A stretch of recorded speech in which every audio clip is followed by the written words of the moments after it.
વિછિયામાં જે હાલ અત્યારે બનાવ બન્યો છે પથ્થરમારાનો, અને પોલીસ દ્વારા પણ જે લાઠીચાર્જ કરેલો છે અને પોલીસોએ પણ પથ્થરમારો કરેલો છે,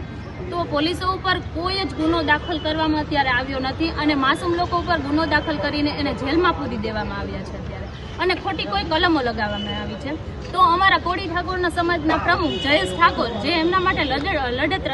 લડી રહ્યા છે અત્યારે, તો એમને જેતપુર પોલીસ ચોકીએથી નોટિસ મોકલવામાં આવી છે અને એને દબાવી દેવામાં આવ્યા છે કે ભાઈ તમે આ બેસી જાવ, આ લડત ના લડો. જો કે અત્યારે શું છે કે આ પોલીસ લોકો ઉપર કોઈ જ જાતનો કોઈ ગુનો દાખલ કરવામાં આવ્યો નથી અને માસૂમ લોકો ઉપર ગુનો દાખલ કરવામાં આવ્યો છે. અમારી માંગ એ છે કે જે અત્યારે માસૂમ લોકો ઉપર ખોટી કલમો લગાવી છે એ કલમો હટાવી લે અને જયેશ ઠાકોર ઉપર જયેશ ઠાકોર ઉપર નોટિસ મોકલી છે પાછી ખેંચી લે અને જે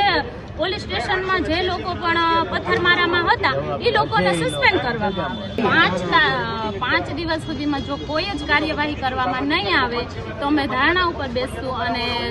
ગુજરાત કોળી ઠાકોર સમાજના પ્રમુખ દ્વારા ગુજરાત બંધ કરવાનું એલાન કર્યું.